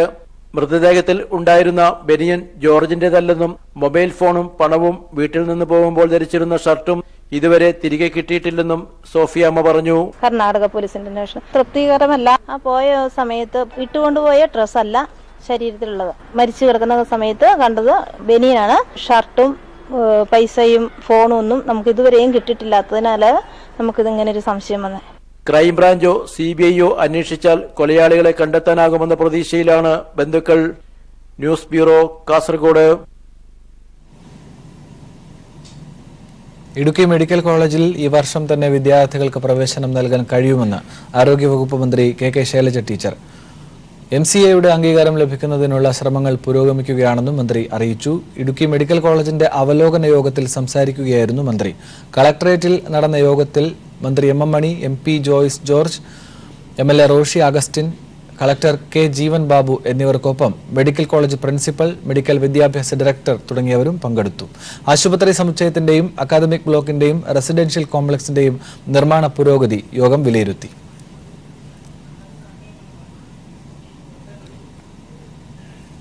പാലക്കാട് ജില്ലയിൽ 3000-ലേറെ ഭൂരഹിതർക്ക് പട്ടയങ്ങൾ വിതരണം ചെയ്തു. 2.5 വർഷത്തിനിടെ 4ാം തവണയാണ് പാലക്കാട് ജില്ലയിൽ ഭൂരഹിതർക്ക് പട്ടയങ്ങൾ വിതരണം ചെയ്യുന്നത്. വിവിധ വിഭാഗങ്ങളിലായി 3253 പട്ടയങ്ങളാണ് 4ാം ഘട്ടത്തിൽ വിതരണം ചെയ്തത്. അട്ടപ്പാടിയിലെയും നെല്ലിയാമ്പതി, സീതാർകുണ്ടിലെയും അടക്കം ചിറ്റൂർ, മണ്ണാർക്കാട് താലൂക്കുകളിലായി 1000-ലേറെ ആദിവാസി കുടുംബങ്ങൾക്കാണ് ഭൂമി ലഭിച്ചത്. ആകെ 682.54 ഹെക്ടർ ഭൂമിക്കാണ് പട്ടയം നൽകിയത്. ജനുവരി മാസത്തിനകം 1 ലക്ഷം പട്ടയങ്ങളുടെ വിതരണം പൂർത്തിയാക്കുമെന്ന് റവന്യൂ മന്ത്രി E ചന്ദ്രശേഖരൻ പറഞ്ഞു. 5 ജില്ലകളിൽ കൂടി പട്ടയ വിതരണം നടത്തി കഴിയുമ്പോൾ ജനുവരി മാസം 22-ാം തീയതിക്കകം 1,05,000 പേർ കേരളത്തിൽ ഭൂമിയുടെ ഉടമകളായി മാറും. മുനിസിപ്പൽ ടൗൺ ഹാളിൽ നടന്ന ചടങ്ങിൽ പട്ടികജാതി പട്ടികവർഗ വകുപ്പ് മന്ത്രി AK ബാലൻ അധ്യക്ഷത വഹിച്ചു. വിവാദങ്ങളിലൂടെ സർക്കാരിന്റെ വികസന പ്രവർത്തനങ്ങൾ ജനങ്ങളിലേക്ക് എത്താതിരിക്കാൻ ചിലർ ശ്രമിക്കുകയാണെന്നും ജനങ്ങൾ ഇതിനെ ചെറുത്തു തോൽപ്പിക്കുമെന്നും മന്ത്രി AK ബാലൻ പറഞ്ഞു. ഇത്തരം പദ്ധതികൾ വിജയിക്കാൻ പാടില്ല എന്നും അതിന്റെ ഗുണം ജനങ്ങൾക്ക് കിട്ടാൻ പാടില്ല എന്നും അങ്ങനെ ജനങ്ങൾക്ക് കിട്ടുന്ന ഗുണം കൊണ്ട് ഒരു രൂപത്തിലും നിലവിലുള്ള ഇടതുപക്ഷ ജനാധിപത്യ മുന്നണി ഗവൺമെന്റ് ശക്തിപ്പെടാൻ പാടില്ല എന്നും ആഗ്രഹിക്കുന്ന ഒരു വിഭാഗം നമ്മുടെ നാട്ടിലുണ്ട്. ഈ ദുഷ്ടലാക്കോട് കൂടിയിട്ടുള്ള പ്രവർത്തനങ്ങൾ നമ്മുടെ കേരളത്തിലുണ്ട്. അത് ജനത തിരിച്ചറിയണം. ജില്ലയിലെ MPമാരും MLAമാരും ഉൾപ്പെടെയുള്ള ജനപ്രതിനിധികളും വിവിധ രാഷ്ട്രീയ പാർട്ടി നേതാക്കളും ചടങ്ങിൽ പങ്കെടുത്തു. News bureau, Palakkad. ഉത്തർപ്രദേശിലെ മഹാസഖ്യത്തിൽ കോൺഗ്രസിനെ ഒഴിവാക്കി BSP-SP സഖ്യം സീറ്റ് ധാരണയിലേക്ക്. സോണിയാഗാന്ധിയും രാഹുൽ ഗാന്ധിയും മത്സരിക്കുന്ന 2 സീറ്റുകളിൽ മഹാസഖ്യം സ്ഥാനാർത്ഥികളെ നിർത്തില്ല. 37 സീറ്റുകളിൽ SPയും BSPയും മത്സരിക്കും. മഹാരാഷ്ട്രയിൽ NCPയും കോൺഗ്രസും 40 സീറ്റുകളിൽ ഒരുമിച്ച് മത്സരിക്കാനും ധാരണയായിട്ടുണ്ട്. മായാവതിയും അഖിലേഷ് യാദവും കഴിഞ്ഞയാഴ്ച ദില്ലിയിൽ നടത്തിയ ചർച്ചയിലാണ് ഉത്തർപ്രദേശിലെ സീറ്റ് വിഭജനത്തിൽ അന്തിമധാരണയായത്. മഹാസഖ്യത്തിൽ ഉൾപ്പെടുത്തുമെന്നായിരുന്നു കോൺഗ്രസിന്റെ പ്രതീക്ഷ. ആ പ്രതീക്ഷ കെടുത്തിയാണ് കോൺഗ്രസിനെ ഒഴിവാക്കി അന്തിമ സീറ്റു ധാരണയിലേക്ക് പാർട്ടികൾ എത്തിയത്. മധ്യപ്രദേശിൽ കോൺഗ്രസ് സർക്കാരിനെ പിന്തുണച്ച SPക്ക് മന്ത്രിസ്ഥാനം നൽകാത്തതിലുള്ള അതൃപ്തി അഖിലേഷ് യാദവ് പരസ്യപ്പെടുത്തിയതോടെ കോൺഗ്രസിന് സഖ്യത്തിൽ സ്ഥാനമുണ്ടാകില്ലെന്ന് സൂചന ലഭിച്ചിരുന്നു. 80 സീറ്റുകളുള്ള UPയിൽ SPയും BSPയും 37 വീതം സീറ്റുകളിൽ മത്സരിക്കാനാണ് ധാരണയായത്.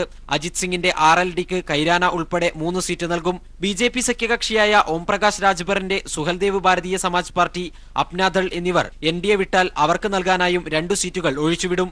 രാഹുൽ ഗാന്ധിയുടെ മണ്ഡലമായ അമേഠി, സോണിയാഗാന്ധിയുടെ മണ്ഡലമായ റായ്ബറേലി എന്നിവിടങ്ങളിൽ അതേസമയം മഹാസഖ്യം സ്ഥാനാർത്ഥികളെ നിർത്തില്ല. ജനുവരി 15-നായിരിക്കും ഇത് സംബന്ധിച്ച ഔദ്യോഗിക പ്രഖ്യാപനമുണ്ടാവുക. എന്നാൽ ഈ തീരുമാനത്തിൽ നിരാശരായ കോൺഗ്രസ് സംസ്ഥാനത്തെ മുഴുവൻ സീറ്റുകളിലും ഒറ്റയ്ക്ക് മത്സരിക്കാനുള്ള നീക്കത്തിലാണ്. News bureau, Delhi. പാർലമെന്റ് സമ്മേളനം ചൊവ്വാഴ്ച അവസാനിക്കാനിരിക്കെ മുത്തലാഖ് ബിൽ രാജ്യസഭയിൽ സർക്കാർ വീണ്ടും അവതരിപ്പിച്ചേക്കില്ല. എന്നാൽ 2 പ്രവൃത്തി ദിവസങ്ങളിലും നിർബന്ധമായി സഭയിൽ ഉണ്ടാകാൻ പ്രതിപക്ഷ പാർട്ടികൾ എംപിമാർക്ക് വിപ്പ് നൽകി. ബിൽ വീണ്ടും സഭയിൽ അവതരിപ്പിച്ചില്ലെങ്കിൽ വിഷയം രാഷ്ട്രീയ ആയുധമാക്കാനാകും ബിജെപിയുടെയും പ്രതിപക്ഷത്തിന്റെയും നീക്കം. 2 ആഴ്ച മുൻപ് ലോക്സഭ പാസാക്കിയ മുത്തലാഖ് ബിൽ രാജ്യസഭയിൽ പാസാക്കാൻ കേന്ദ്ര സർക്കാർ സാധ്യമായ പരിശ്രമങ്ങൾ എല്ലാം നടത്തിയിരുന്നു. എന്നാൽ പ്രതിപക്ഷ ഐക്യത്തിനു മുന്നിൽ ബില്ല് രാജ്യസഭ കടത്താൻ കേന്ദ്ര സർക്കാരിനായില്ല. പരിഗണനയ്ക്കെടുത്താലും കേന്ദ്രത്തിന് ബില്ല് പാസാക്കാനും ഇനി സാധിക്കില്ല. ഈ സാഹചര്യത്തിലാണ് മുത്തലാഖ് ബില്ല് വീണ്ടും സഭയിൽ കൊണ്ടുവന്ന് തിരിച്ചടി നേരിടേണ്ടതില്ല എന്ന നിലപാടിലേക്ക് കേന്ദ്രം പിന്മാറുന്നത്. ശൈത്യകാല സമ്മേളനം അവസാനിക്കാൻ ഇനി 2 പ്രവൃത്തി ദിവസങ്ങൾ കൂടിയേ ബാക്കിയുള്ളൂ. ഉപധനാഭ്യർത്ഥന ചർച്ചകളും കാർഷിക പ്രശ്നങ്ങളിലുള്ള ചർച്ചയുമാണ് ഇനിയുള്ള ദിവസങ്ങളിലെ പ്രധാന അജണ്ടകൾ. എങ്കിലും മുൻകരുതലായി പ്രതിപക്ഷ പാർട്ടികൾ എംപിമാർക്ക് വിപ്പ് നൽകിയിട്ടുണ്ട്. കോൺഗ്രസ്, സമാജ്വാദി പാർട്ടി, തൃണമൂൽ എന്നീ പാർട്ടികളാണ് വിപ്പ് നൽകിയത്. ഇതോടെ 2ാം തവണയും മുത്തലാഖ് ബില്ല് രാജ്യസഭ കടക്കില്ലെന്ന് ഉറപ്പായി. ബില്ല് വീണ്ടും സഭയിൽ അവതരിപ്പിച്ചില്ലെങ്കിൽ വിഷയം രാഷ്ട്രീയ പ്രചരണ ആയുധമാക്കാൻ ബിജെപിയും പ്രതിപക്ഷവും ഒരേപോലെ ശ്രമിക്കും. News bureau, Delhi.